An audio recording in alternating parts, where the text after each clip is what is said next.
Hey, yo, what up? This is not a podcast. You know what this is. This is my thoughts with Rob Markman. Want to shout out every one of y'all who who subscribe, who comment. Please continue to do that. Y'all know I'll be in the comments there with you. You know I just love what we're building right here. The last video we dropped. No, I said in the last video, for those that was paying attention, that I wasn't looking for Elliot to post it. I didn't want that kind of attention. I kind of wanted the conversation just to be between us, but he posted it. Here we are. What I'm saying? There was some conversation around that, but I appreciate all y'all that weighed in. I think I'm going to do, matter of fact, I'm going to call it right now. I'll post this on my community tab too, but on Monday at 8 p.m. Eastern, I'm going to do a live stream. Let's do a live stream about the state of hip hop media. So that's going to happen on Monday, 8 p.m. Eastern. I'll take all your questions. Y'all know how we doing the live streams. Like, we'll talk about it. We'll talk whatever y'all want to talk about. Let's go. All right. So we're going to be live on Monday. But for this episode, or for this clip, I wanted to talk about our veterans in hip hop. I'm really, really appreciating this moment. And I realized it when Common and Pete Rock, I told y'all weeks ago, I owed y'all a Common and Pete Rock video.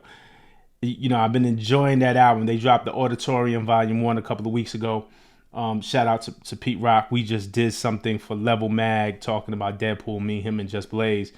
And Pete had told me about this album like a few months before they announced it, that he was working on it. So the album is dope, man. Like, Common to me is flowing like effortlessly on it. Common makes rapping seem so easy. And then Pete Rock's beats to me are just like really dope. I love the interludes, the classic Pete Rock interludes. I think about 1994. Two of my favorite albums in 1994 was Common's Resurrection. Really love that album. It's a personal classic to me. Still one of my favorite Common albums. And Pete Rock and CL Smooth, The Main Ingredient, another incredible album. And so in 1994, I was listening to those albums a ton, along with, Ready to Die, along with Nas Illmatic. But Pete Rock and CL Smooth, Main Ingredient, and Common Resurrection were definitely in my rotation. So, I'm thinking back to 94, that was 30 years ago. Here they are 30 years later, and they got an album together, I think, which is dope. Dreamin' is a great intro. What a way to pay homage to the greats that came before. There used to be this thing in the 90s.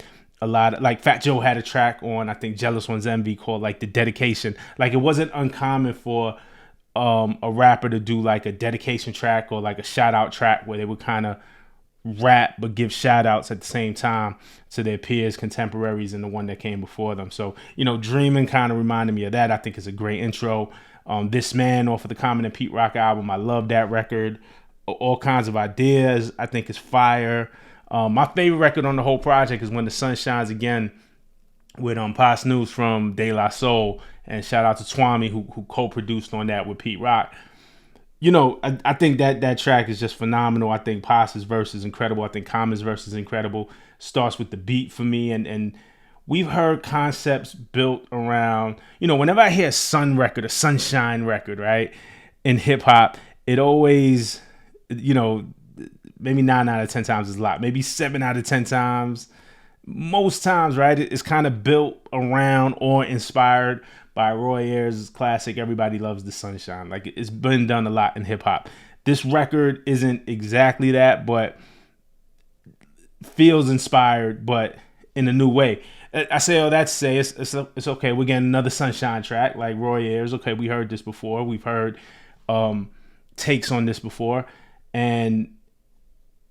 but this was just dope and refreshing. It just sounded different, and my favorite part, the record just felt like completely different, completely refreshing. And then my favorite part is at the end, because you think the record's over. I already love the record, and at the end when you get to the outro scratches where they take Ghostface, Sunshine plays a major part in the daytime from Can It Be Also Simple. I thought that was a perfect way to end the record.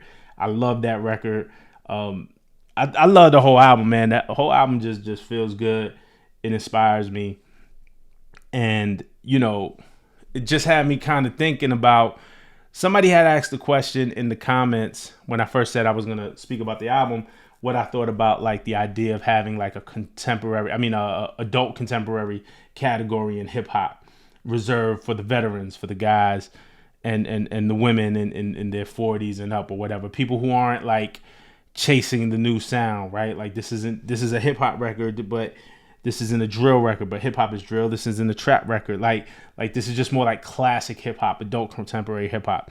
And I'm usually against that. Like I'm usually against that division. Like I just like I like what I like. I can listen to what I like. I don't need the separation. I don't need the subgenres. Either it's a good song or a bad song, and that's usually my stance. But in the past couple of weeks, I've been more warming up to the idea of like, damn, maybe we do need like adult contemporary hip hop categories at the award shows, or adult contemporary hip hop playlists on Spotify and Apple, and I'm sure they exist to a degree, but more so just spaces, because it is a great album, right? But I don't know where it fits in Rap Caviar. I don't know where this fits in Most Necessary. Just like if you're listening to a playlist, the sound might be so different from what's going on currently with the younger generation. It might disrupt the listen of a playlist. If you're a DJ, I don't know. You can't easily fit a Common and Pete Rock record in the mix if you're doing a current mix. It's a current song. It's absolutely current music. Like it came out as new music, but if you're doing it, it's kind of hard to fit it into the mix. Not impossible. Really skilled DJs can move around, right? But most won't take the effort. So should there be an adult contemporary space? And I started thinking about that. And then this Friday, Rakim dropped his album, God's Network, Rebirth. God's network, right? Rebirth. And this album was interesting because it showed another side of Rakim.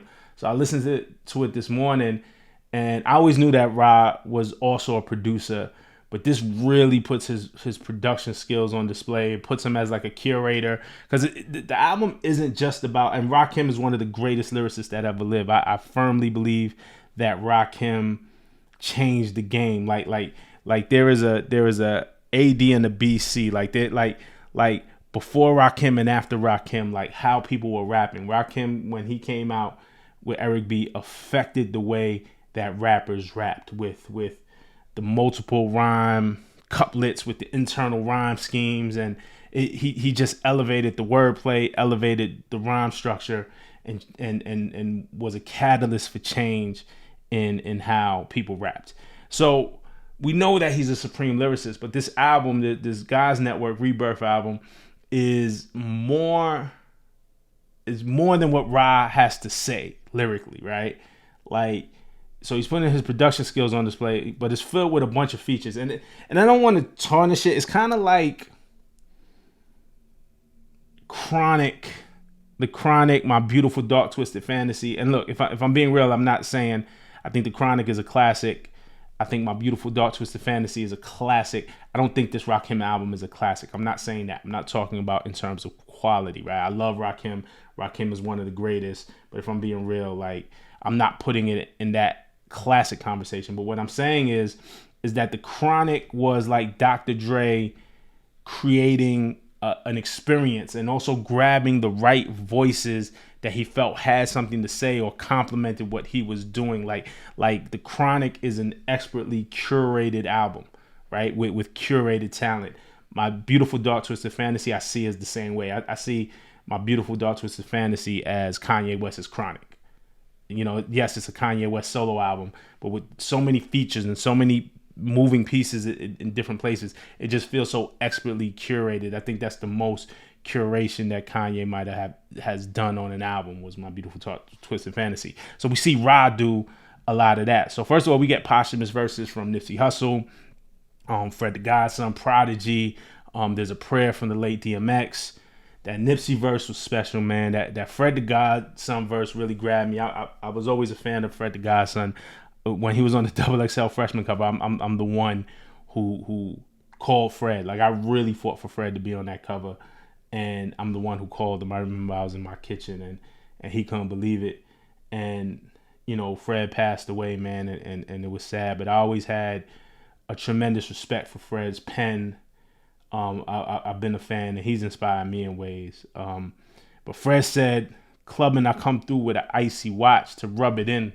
because there ain't too many that I see hot. Like icy watch, icy hot, rub it in. Like it's just that type of wordplay. Like I'm a big fan of Fred. That's a classic Fred the Godson type rhyme. So, but the album also features BG, which I wasn't expecting. Like BG and Rakim, I was like, oh, okay. Master Killer's on the album, Corrupt's on the album, Planet Asia's on the album, Husk Kingpin is on the album, Cannabis is on the album, King Crooked is on the album, Cool G Rap is on the album, Joel Ortiz, Method Man gave a dope performance on the album, Snoop is on the album. So, it's just like curated, like every track has a feature. It's not really about Rakim's solo thoughts. So, again, like thinking about Common and Pete Rock and saying, okay, well, where does Rakim fit in? Like, where's the space for Rakim? Where do we need this, or could we benefit? I don't know if it's could we benefit from this adult contemporary space, or this idea of an adult contemporary space in hip hop? Like where do you go to listen to Rakim? You know what I'm saying? What playlist do you go to? Like, so I'm like more open to it lately when I wasn't before. The Dogg Pound dropped an album earlier this year, We All We Got. And then they went out and toured it again. These are legacy acts, right? Veteran acts who say, yo, in 2024, when did Dog Food come out? Dog Food came out in 95. So in almost 30 years, it's 29 years since they debut.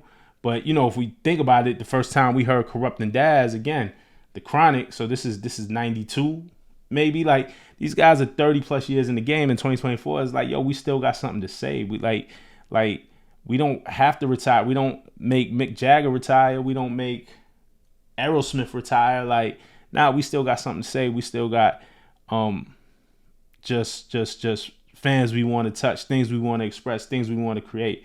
And I think that's beautiful. Eminem on just dropped The Death of Slim Shady. Eminem's 51 years old.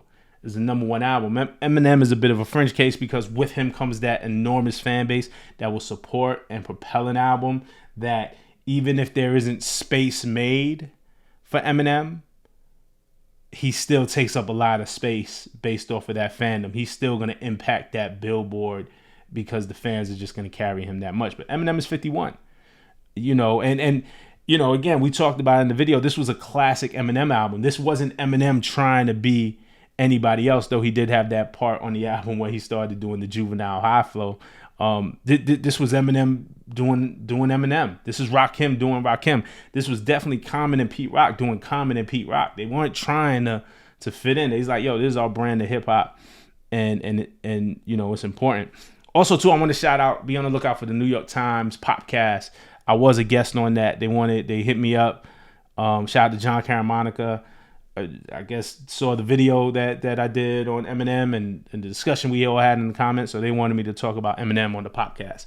So look out for that. But Eminem just dropped Death of Some Shady. Nas has been re-energized in the past couple of years, right? With his 6 Hit Boy albums. He sold out the Garden for the first time a couple of years ago. Now he's supposed to drop a joint with DJ Premier. I want to believe it's coming. I believe it when I hear it. But like a Nas DJ Premier album in 2024, man, we got to see what it's hitting for. Like I'm interested. Like I'm gonna listen. Like I'm absolutely gonna listen. Now there's an argument to be made that damn man, maybe too much time has passed. Do we really want to hear a Nas Premier album all these years later when fans really wanted it back then?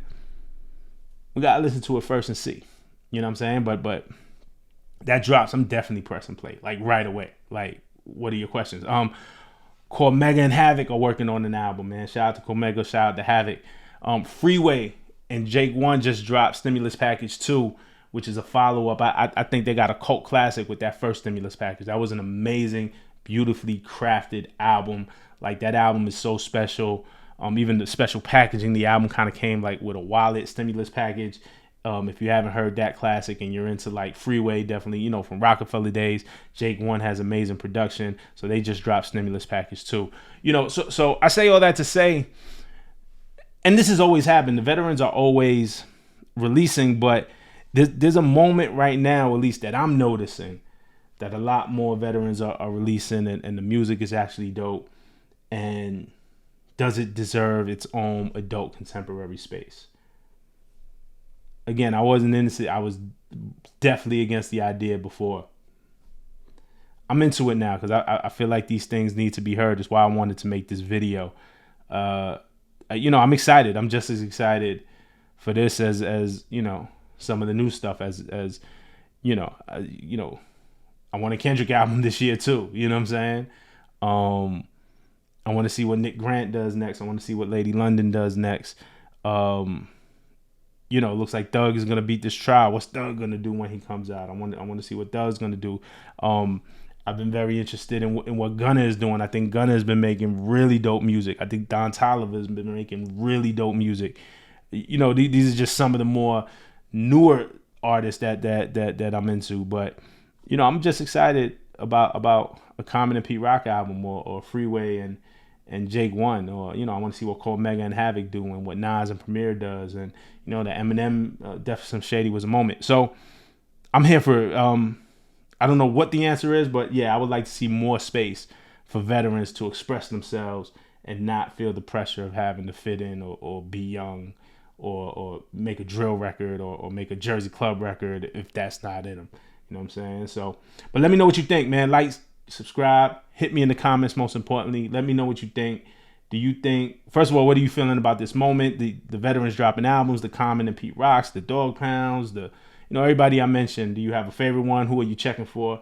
And do you think we need a adult contemporary hip hop category for all of our veterans so they could have a place where they're recognized as well? Hit me in the comments. Let me know. All right. Peace.